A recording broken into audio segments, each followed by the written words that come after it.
Sa panahon ng mabilis na impormasyon at kaliwat ka ng balita, kailangan mo ng isang channel na mapagkakatiwalaan, diretso at para sa bayan. Ito ang Balitang Pambansa, ang iyong bagong tahanan ng mainit na issue, tunay na impormasyon at mga balitang hindi mo dapat palampasin. Mula sa mga trending na kaganapan sa social media hanggang sa mga seryosong isyong pambansa. Bantay kami sa bawat sulok ng bansa para sa iyo. Hindi lang basta chismis, kundi validated news, mga impormasyon na may batayan at mga kwento ng tunay na buhay Pilipino. At kung gusto mong laging nauuna sa kaalaman, huwag kalimutang mag-like, mag-share at higit sa lahat, mag-subscribe. Dahil sa Balitang Pambansa, balita mo, boses mo, bayan natin ito.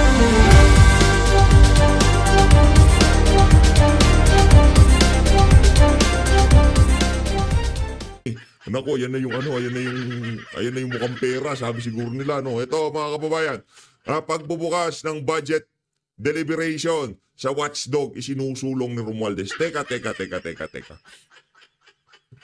Watchdog baka mo. Mga kababayan, ganyan nung katinding pambubudol. Para saan? Ha? Para ho ba maitaas ang confidence level ng ating mga kababayan na walang nangyayaring korupsyon pagka pinag-uusapan budget dyan sa House of Representatives? Anak ng tokwa, kahit paligiran mo ng watchdog ang House of Representatives, ha? Kahit paligiran ho natin ng watchdog, mga magnanakaw pa rin yung mga tao dyan. Hindi ho natin mababago ang katotohanan na nakasulat na sa DNA ng mga walang yang congressman na yan, yaang pagnanakaw. Tapos itong mayor na kung saan kilala talaga na ang kanyang lungsod napakaayos, hindi nangurakot, sundalo, siya ho ang ipapatawag ng mga walang niya para pagpaliwanagin doon sa kanyang statement na mayroong kickback ang mga congressman sa mga flood control projects. Hindi, mamaya kausapin natin itong si Mayor Isko Moreno. Interview niya dito kay Manong Ted Pilot para magkaalaman na. Joel Chua, makinig ka dito. Itong si Joel Chua, may kalalagyan niyan dito kay Mayor Isko Moreno. Mabalik ko tayo dito sa watchdog. Para saan ba to? Kung Speaker Tamba. Para masabi ng ating mga kababayan sa susunod na budget deliberation na, naku, meron ng watchdog, wala nang mangyayaring nakawan. Hindi. Anak ng towa, bago pa pumasok yung watchdog na itatalaga mo, at sino pala magtatalaga ng watchdog? Ikaw? Watchcrook, sabihin mo, hindi watchdog. Watchcrook. Mga manunood dyan, mga crocodile, watchcrook ang ilagay mo. Diba? Magtatalaga ng watchdog itong Stambalusos. Tapos ang usapan. Ano gagawin nila dyan? Magmimerienda? At wala nang, mga kababayan, pagdating ho sa plenary, wala nang mangyayaring insertion. Wala nang mangyayaring insertion sa committee level, sa plenary level, sa BICAM level. Wala na. Ako na yung nagsasabi sa inyo. Naikutan na ho nila kung paano magnakaw yung mga congressman na yan. Sa maniwala ako kayo sa hindi, ngan ho ang nangyayari sa ating bansa. Puro nakawan. Sa lahat ng pumunta ka ng BIR, nakawan. Tama mali, pagbabayad na ng tax. Pati mga ordinaryong Pilipino gusto nilang maikutan. Tama mali, kukuha ng lisensya, fixer. Gusto mabilisan. Korupsyon na naman yun. Di ka sumusunod sa proseso. Nagsushortcut ka, nagpapadulas ka sa kung sino-sino dyan sa, di ba? Ahensya na yan para mapabilis ang papel mo. Yan ho kasi mga kababayan, nasa DNA na ng mga naglilingkod sa pamahalaan. Hindi ko linalahat. Don't get me wrong, okay? Merong matino dyan. Nandiyan si Senator Rodante Marcoleta, nandiyan ang mga PDP laban Senator, nandiyan si VP Sara. Pero maliban sa mga nagsasalita, tumatayo dito sa administrasyon na to, nakasulat sa DNA ng mga yan, nakaw. Yan ho yan mga kababayan. Korupsyon, kawalangyaan. Yan ho. Nakita ko. Ganito, noong sinabi ni Marcos Jr. na mahiya naman kayo, anong ginawa ng mga congressman? Nagpalakpakan. Dapat sana tumangis yung mga yan, nag-iyakan. nahiya, nag-walk out. Diba? Pero hindi, pumalakpak sila dahil proud ho sila sa ginagawa nilang pagnanakaw. O siguro merong ilan dyan talaga medyo malinis, talagang pumalakpak sila. Pero para doon sa mga pumalakpak, tapos nagnanakaw sila sa mga distrito nila, nakakahiliw kayo. Kung meron man kayong kilalang congressman na nagnanakaw sa mga distrito nyo, isend nyo tong video na to. Malamang sa matauhan niyang walang yan. Anak ng tokwa, magnanakaw ka ba, sir? Sinend sa'yo to baka mag-isa ka dun sa mga magnanakaw na tinutukoy nitong si Marcos Jr. Di ka ba nahihiya? Pumapalak-palakpa ka ba? Walang yan, olis ka na. Hindi para sa'yo to. Oh, yan magsilbing paalala sa ating mga kababayan. Sa susunod na eleksyon, huwag ko kayo basta boto ng boto. Pagka binigyan kayo ng AAX, ayuda, tupad, huwag ho kayong boboto. Bakit? Nako, ang ibabawi ho sa inyo yan, yung flood control nyo. Binigyan kayo ng tagli-500 kaso pagdating ng bagyo, babahain kayo. Kasi yung tagli-500 nyo, babawiin niya yon, doble, triple, quadruple. Ganon no kawalang yung mga congressman, sa maniwala ko kayo sa hindi. Yang sinasabi nitong kung ako tatanungin, sino ba mas pinapaniwalaan mo, PH? Kung ay Senator Benjamin Magalong o itong mga congressman na aso ni Tamba, anak ng tokwa, day and night, higa nga. Ito ang liwanag, yan ang mga kadiliman. Ito, yan o, yan si Mayor Benjamin Magalong tayo, kung sakaling tumakbo ng Senador, iboboto ko yan. Yan kasi, hindi niya kailangang manghiram ng lakas ng loob kay Congressman Ungab at kay Congressman ay Senator Vic Rodriguez. Hindi kagaya ng ibang mga senador ngayon na kailangan pa nilang manghiram ng lakas ng loob doon sa mga nagpetisyon sa Korte Suprema para punain itong 2025 budget. Nakuha niyo ba mga kababayan? Hindi pa pinag-uusapan yung 2025 budget. Maingay na yan sa social media, sinasabi na niya. Ang mga congressman ay mga magnanakaw. Nakuha niyo ba mga kababayan? Kaya kita niyo naman, ang taas ng respeto ko dyan sa mama na yan. Hindi niya kailangang manghiram ng lakas ng loob, ng tapang kay Congressman Ungab at kay Atty. Vic Rodriguez. Oh. Okay na. O, dito na. Asa ng punchline PH? Bahala na kayo doon. Hindi pa nga tayo umaabot ng 939 eh. Papunchline na tayo. Ito, si Ma'am Cheryl. Ma'am Cheryl. Pinahaharap ng ilang kongresista si Baguio City Mayor Benjamin Magalong sa House investigation.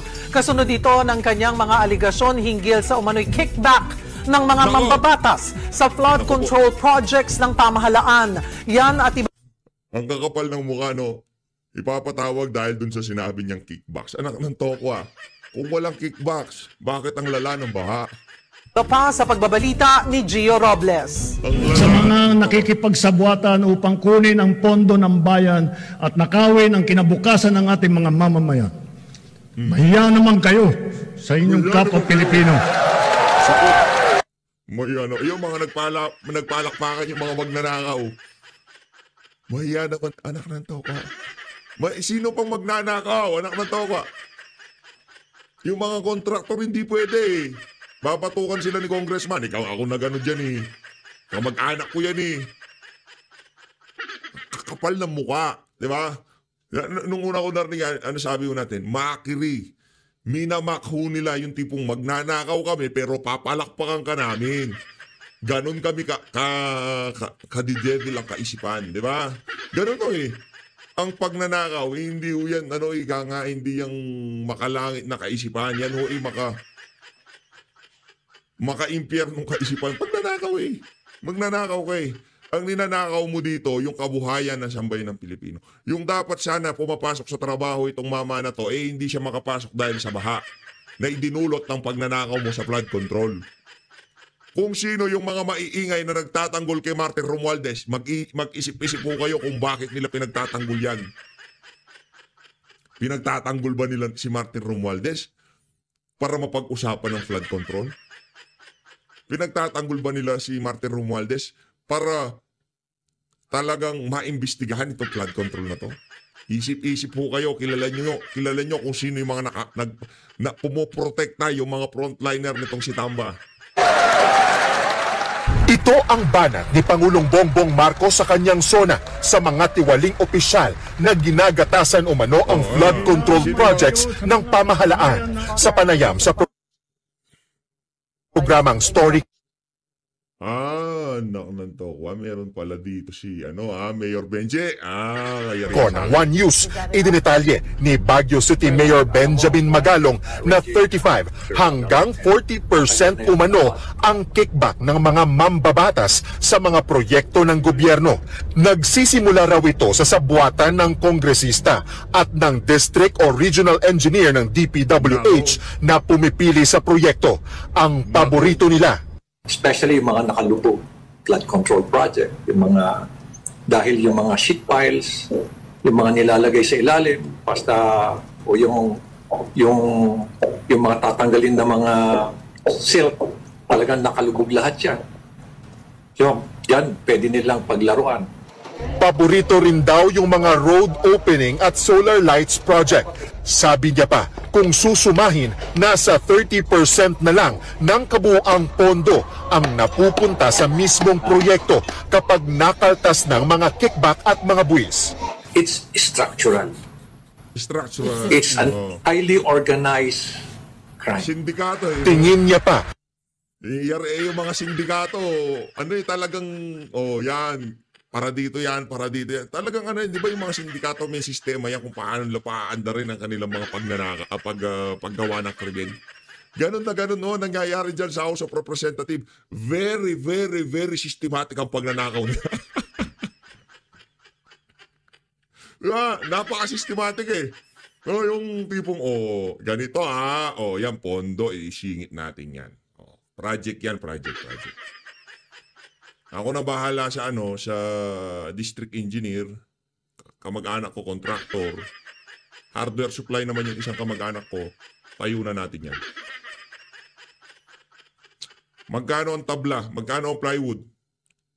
2 piso, 4 peso yan. Siyempre, natin yan, sasabihin nila, yung specification talagang above and beyond tayo dyan. Pagagantayin natin, patitibay natin. Para ma-justify natin yung presyong, yung pagkikickback natin talagang makover noong price. Pakita natin ganun. Yung mga consultant, tigma magkano yan, pamangking ko lahat yan, consultant. Magkano bayad dyan, itong si engineer, itong si architect, yan. I-overprice nyo, alam nyo na, SOP yan, wala tayong resibo. Ang consultant fee nyo, nasa 1 million, gawin yung 5 million. Akin yung 4 million. Ganyan ganyan ang pagnanakaw na nangyayari dyan. Diba? Automatic, naghahanap kayo ng paper trail. Walang paper trail dyan. Anak ng tokwa, pagka hinihatid na kay congressman yung baldi-balding pera, yun na yun. Sabihin yung hindi totoo. Sabihin nyo hindi totoo na walang pagnanakaw na nangyayari. Ang tanong dito ng mga kababayan natin, kung wala ho talagang pagnanakaw, bakit lubog ang sambayan ng Pilipino pagka umutot ang palanga? Kung bakit pinalakpakan ng mga mambabatas ang pahayag ng Pangulo tungkol dito. Alam nilang mahirapan silang matukoy. Kasi wala silang pinirmahan. Wala naman silang pinirmahan. Sila yung pinakamalaking porsyento dyan. Pero wala silang pinipirmahan. Dahil yan ang arrangement Sindikato Organized crime na Sindikato pala kayo dyan House of Representatives, organized crime pala kayo. Anak na toka. Base yan kay Baguio City Mayor Benjamin Magalong. Ngayon, kung nagagalit kayo kay Mayor Benjamin Magalong at hindi kayo nagagalit doon sa statement ni Marcos Jr. na mahiya naman kayo, talaga mga walang hiya kayo. Nakananto ko Tuloy. Dali lang daw ang mga ito kung may kontraktor mismo na lalantad para tumistigo. Hirit naman ni Bicol Saro Party List Representative Terry Ridon, hindi patas na akusahan ni Magalong. Ito namang si Terry Ridon, relax. Ikaw naman magkaka-oras ka din. Hindi pa ngayon. Papayat ka muna, Brad. Parang alam ko na kung sino ang bagong ka-jamming nitong si Isidre dyan sa pantry ng house. Yan si Terry Redon. Along ang lahat ng kongresista. Kaya maganda raw kung tumestigo na lang mismo ang alkalde sa isang pagdinig sa Kamara. He can make his case that in fact 30 to 40% had in fact been received by lawmakers. And he has to be able to name names, which lawmakers, which district, which party list actually receive these funds from a government contractors.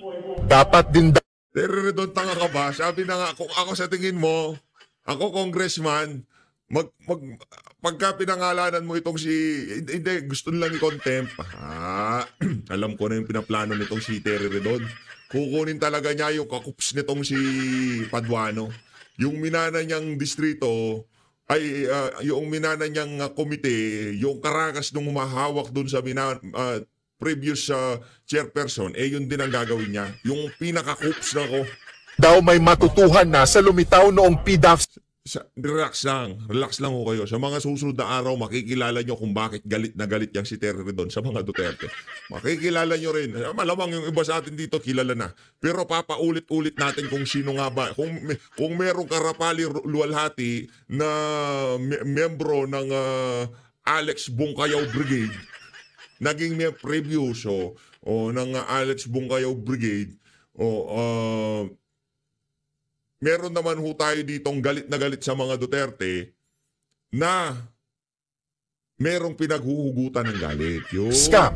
Kaya kung may matukoy na tiwali, dapat daw nabigatan na ang ikakaso sa kanila. It is true that legislators that were... Redon, tumigil ka. Stop it. Wala kang moral ascendancy, wala kang credibility, wala kang kwenta, sa totoo lang. Wala kang kwenta. Kung makilala nyo lang ho kung sino yung Terry Redon na yan, baka marinig nyo pa lang ang boses niya, na kayo, kadire! O pag ganun na kayo. Yan ang sinasabi ko sa inyo mga kababayan. Kung makilala nyo lang, mabasa nyo lang kung sino yung Terry Redon na yan, relax. Aabot ho tayo doon. Marami-raming kakups ang gagawin niyan dyan sa house. Okay? Marami. So every time na binubuka niya, yung bunganga niya, yung pagmumukha niya, napakalaki, ipapakilala ko sa inyo ng paulit-ulit kung sino yung Terry Redon na yan. Eto, kay na tayo, Manong Ted, na interview niya dito kay Yorme. Manong Ted, magandang umaga po sa inyo at kay DJ Chacha at sa lahat ng ating mga nanonood, mga staff diyan. Opo, ito po magandang si Chacha. Konting push na lang, 39. 939, akong ganda ng numero na yan. Gusto ko makita, alam nyo mga kababayan, yung 999. Ayoko yung 939. 999, yan ang gusto ko natin. 999, yan ang pinakamalupit na numero. Naku po, mas nakakaganda ng umaga na kasama natin si Yorme ngayon. Thank you Yorme, alam namin busy po kayo sa mga trabaho niyo po dyan sa Maynila. Pero ito nga, Mayor, naglabas po kayo recently ng pahayag, ang panawagan niyo po, ilipat na lang sa local government units ito pong operasyon, maging yung maintenance ng mga flood control systems din po natin. Sinasabi niyo po kasi, palpak yung ilang national agencies, halimbawa na lang, yung DPWH, at madalas, naapektuhan ng political interference. Gusto po naming mas maintindihan, Mayor, bakit po sinasabi nyo na talagang mas magiging effective yung mga flood control projects natin kung hahawakan yan ng LGU? Hindi naman guarantee na magiging effective, maaring may papalpak din mga mayor o case-to-case basis, pagka mahusay kagaya ni Yorme, ano yan, 100% approve yan, ika nga. maaaring merong maging epektibong mayor. Pero, ang katulad kasi kapag ka sa lokal, Manong Ted, DJ Chacha, may pananagutan sa taong bayan. Kapag ka pumalpak ng alkalde, sigurado yun. 3 years from now, sisipain ng taong bayan yun. They'll be out of office. So, yung accountability, hindi na magkakaroon ng turuan, dahil kailangan maging mabisa yung local chief executive. In this case kasi sa atin ngayon, DJ Chacha at saka Manong Ted, mapapansin mo Manong Ted, maraming kang tinuturong ahensya, di ba? Bukod sa sarili mo, tinuturo mo yung ibang ahensya. Hindi ngayon malaman ng tao, sino ba talaga kailangan naming papanagutin o sino ba talaga dapat na tumutugon. Kasi parang naging wardi-wardi yung hati-hati ng obligasyon sa taong bayan. Kaya sabi ko, bakit hindi once and for all yung magpapagawa ang national government ng mga pumping station, dahil sigurado naman tayo next week uulan, next month uulan, next year uulan, at may magbabaha at may babagyo, o mano ba naman na halimbawa dinownload nila sa local government, at least isa lang ang mananagot, yung alkalde. Pero tayo ay nakakasigurado na hindi lahat ng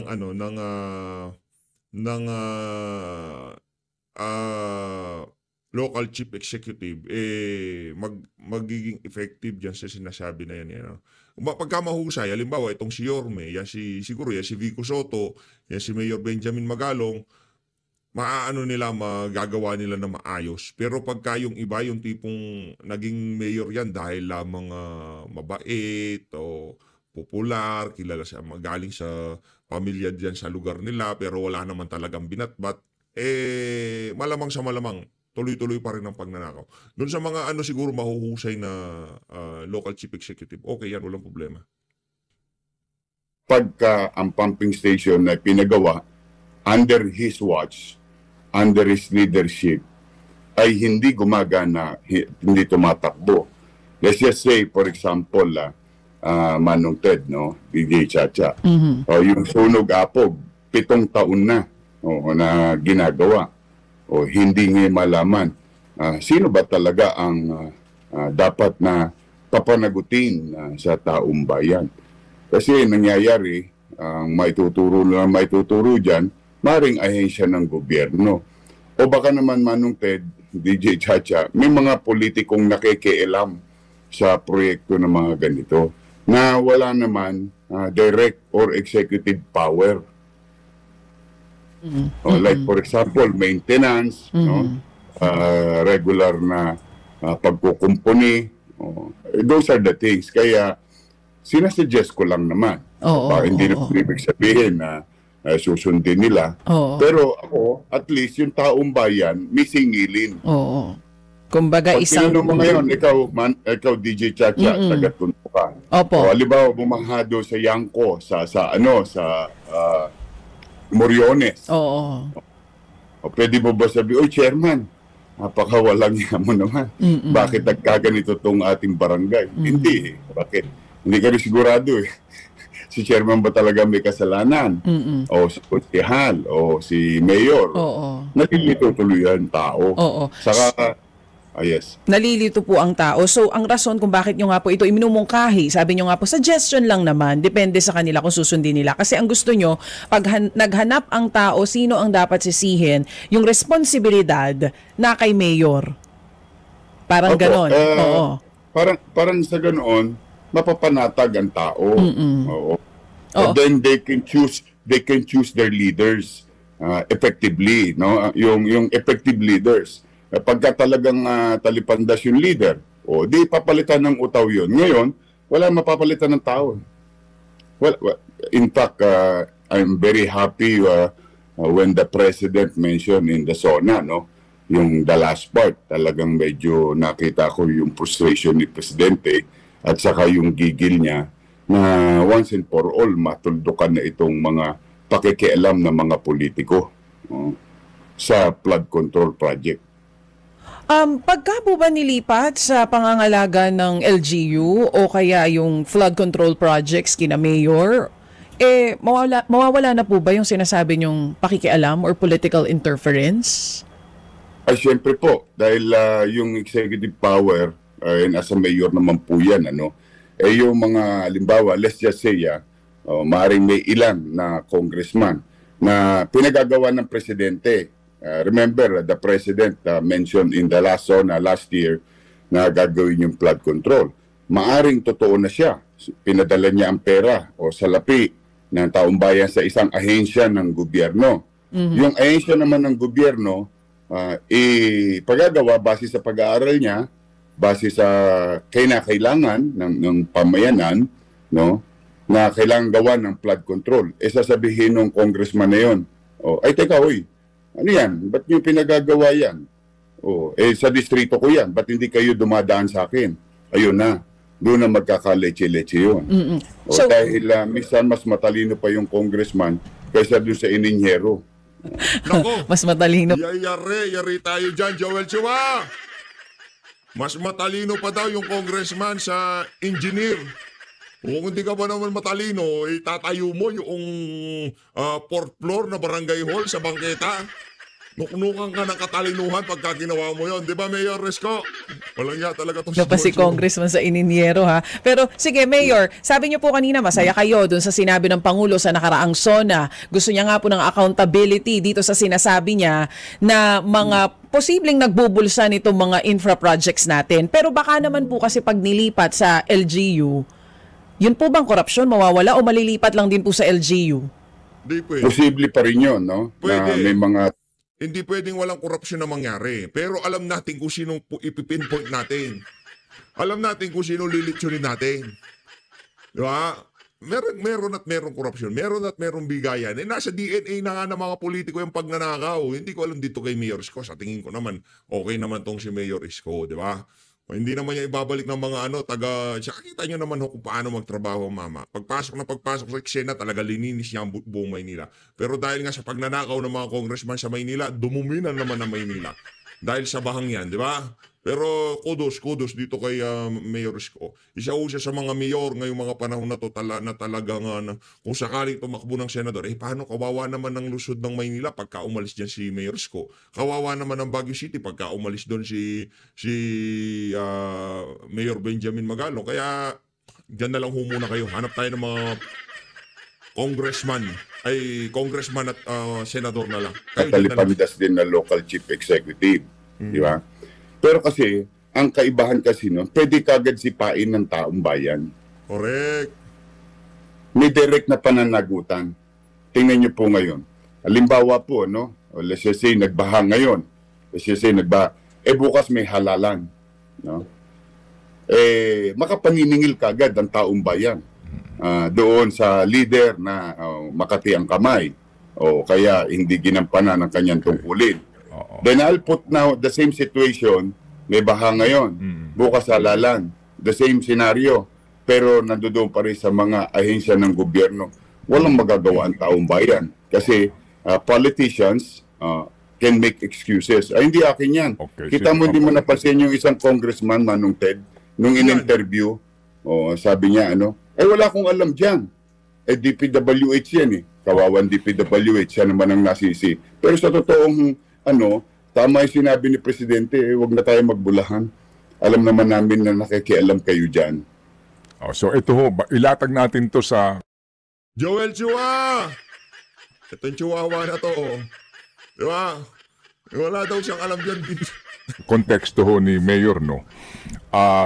Kung ibibigay mo nga sa LGU yung full responsibility ng proyekto, yung funding ibibigay mo sa kanila, sila dapat at the end of the day ang accountable.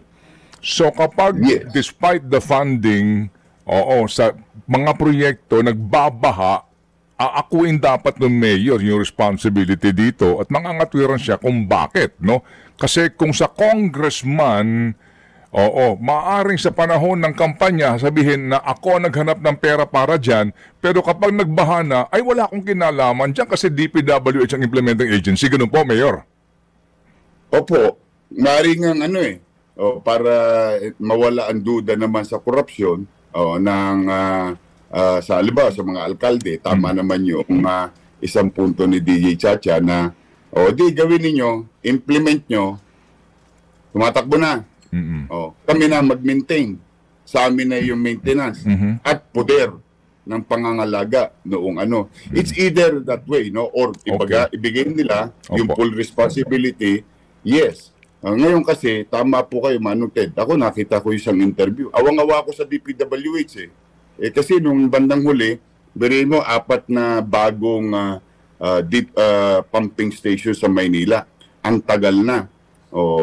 Noong pinagagawa, alam naman natin pinakikialaman ni Congressman, Nung hindi na tumatakbo, nung in-interview, wala akong alam dyan. DPWH yan. O kawawan DPWH, mas kawawa ang taong bayan. Saan district yun, Kawawa daw Mayor? Distrito po yun, yung in-interview na congressman na yun. Sino Itong congressman doon sa Sunog District Akop. 2? Si Valeriano po. Valeriano? Mga magtutropa pala. Valeriano. Ito magtutropa dyan. Valeriano, Chunga, tsaka itong si Atras Amante. Sila ho talagang magtutropa dyan.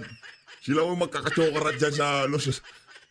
Mayor, basta dito, kasangga mo dito sa bayan ng Pilipino. Kasi yung mga yan hindi lang nag-aasik ng lagim dyan sa Luzon ng Maynila. Nag-aasik ng lagim niya sa buong Pilipinas. So, yan may sunog apo? Opo, yung sunog apog. Okay, yung sunog apog na yan, Mayor, yung funding po nung 7 taon nang ginagawa, yan ba'y funding sa flood control projects under DPWH o ito ay bahagi ng Metro Manila Flood Management Project na inutang natin? Ay, hindi ko po alam kung saan ang funding, pero ito po ang funding. It started 2018. Tama naman po si Congressman Valeriano. Hindi pa siya congressman ito. Kaso po, 2019, congressman na siya. No? Hanggang ngayon po, June 23, 2025, hindi pa gumagana, ay nabot po na 774 million. So, Isang kalsada lang ito. opo, ang implementing agency po, DPWH. DPWH po. Okay, sige. So, willing ba kayo makipagtulungan ngayon? Kasi, di ba yan ang mga gusto nating maimbestigahan? Yan ang tinutukoy ni Presidente ng ganyang uri ng mga Exactly proyekto? Opo. Ito yun, I think, dito nag-init ang ulo ni Presidente. Di ba? Tingnan niyo po, kung kayo po lalagay sa sitwasyon ni Presidente. Manong Ted, pinadala mo yung pera. Binigyan mo ng pondo. Pinai-implement mo because you want to put an end to the problem. Ikaw naman panatag, 1 year thereafter, hindi gumagana. Talagang magpapanting din naman ang tenga mo kahit pa paano. Di ba? Sino ang district engineer? Hindi ko po kilala yung mga yan. Ano po yan? Mga DPWH po yan. Okay, sige. So, ganito po. Maliban sa DPWH, doon naman sa papel ng MMDA, isa rin po sa complaint na ating pong naririnig nga, ang MMDA may sariling project din. And then ang MMDA, kapag nagbababahan, ang sinisisi, yung natatapon ng basura, yung bumabara po sa kanilang pumping station. Ano pong take nyo? Dapat ba ang LGU na kayo na rin para talagang hindi na pwedeng mga twiran din po ang sino man? Kasi ang MMDA din po, mahilig din magturo. Basta po ganito, katulad niyan, no? We have 71 pumping station in Metro Manila. At yan, nasa creek na pangangalaga naman ng MMDA. Out of 71, 24. It's the same thing. Yung sa MMDA, tumatakbo yung pumping station. Gaganituin ko lang, no, Manong Ted. Pagagawa ng DPWH, pag gumagana na, ibibigay na at tatanganan na ng MMDA. Kasi yung mga creek, under sa pangangalaga nila. So, after ipagawa, ipapatangan sa ibang ahensya ng gobyerno. Yung lokal na gobyerno, walang kinalaman sa pagpapagawa, sa pagmimitina. Kaya ang mangyayari, pag may basura, may baha na puno yung mga creek, ang laging masisisi ay ahensya ng gobyerno or taong bayan. Kaya nangyayari, kaya sabi ko, kaya nga sinasuggest ko, bakit ba hindi na lang ibigay sa mga lokal na pamahalaan? Total, may direct mandate kami at saka may accountability kami. Opo. Mayor, sa Maynila, ilan ang pumping stations na nandyan sa inyo? Out of 71, nasa MMDA, under sa management ng MMDA sa Metro Manila, kami po 24. So 24 po ang nasa sa inyo. Yan 24... Kami Malabon ang malaki. Manila at Malabon 17. Other than that, barya na. Opo. Sa 24 na iyan, gumagana po lahat sa inyo? Opo, itong mga pumping station ng MMD, gumagana naman. Yung mga bagong pinagawa, ang apat to, Sunog Apog, pumping station, Estero de Abad, pumping station, Remedios pumping station, Padre Paura pumping station. Kaya kung napapansin nyo, bakit nagbabaha doon sa pinupuntahan ko lagi na lugar nung kasagsagan ng bagyo, Okay. yung Top Avenue, Ermita Malate, because hindi po gumagana yung mga pumping station. Ano ang mga dahilan ng hindi gumagana? Walang power up. Brand new, hindi naka-power up. Brand new, unusable.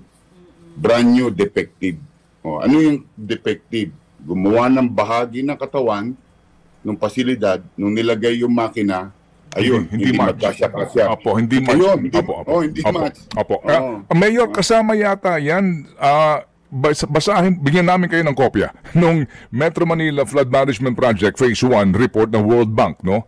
Kasama yan doon po sa kanilang findings. I think ito rin po yung funded ng $500 million na inutang natin 2017, and 7 years po ang in the making, na extend ng 2 years, so 9 years na po in the making ito.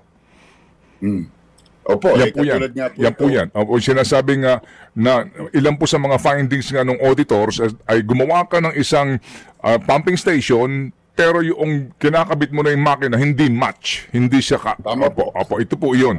Saan po ito banda? Ayan po yung sa may Sunog Apog. Okay, sige. So, ito po kaninyo pinakialaman ng kongresista? Yan po minsan pa nga ho, pagka sinasabi nila, ito, pagawain bayan natin. Sabi naman daw niya, hindi. Hindi raw siya nakikialam. Yun po ang sabi niya. Opo. Kukunin po namin po ang kanyang panig po sa isyong ito. Ngayon, Mayor, ito bang iniisip po ninyo ay ideal sa buong Pilipinas na concept? Meaning, kasi kayo po, you're speaking for Manila, no?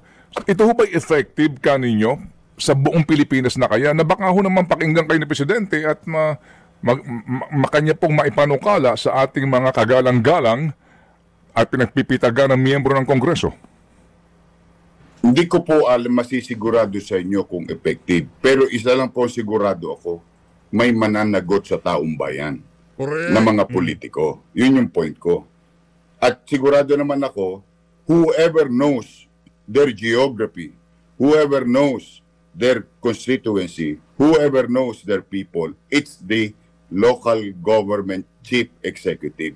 Yung problema ng kalsada at yung paulit-ulit na problema ng mga ilog, ng mga creek, riverside, and so, laging governor and mayor. Because yan ang laging nasa locality. Opo, kumbaga din po nga, no, para ho yung para wala ng turuan. Opo, pati sa issue po ng corruption, no? Yung pondo, kayo po, ito ho ba from the funding sa ida-download sa inyo? At sigurado, malalakas ang boses ng mga congressman na yan pagka iimbestigahan itong mga local chief executive nito kasi hindi na sila makakapay. Teka, paano kung bata ni Mayor si congressman? Hindi sila mag-aaway ang dalawa na yan. Kasi sasabihin ni Mayor, teka lang, ako mayayari dyan.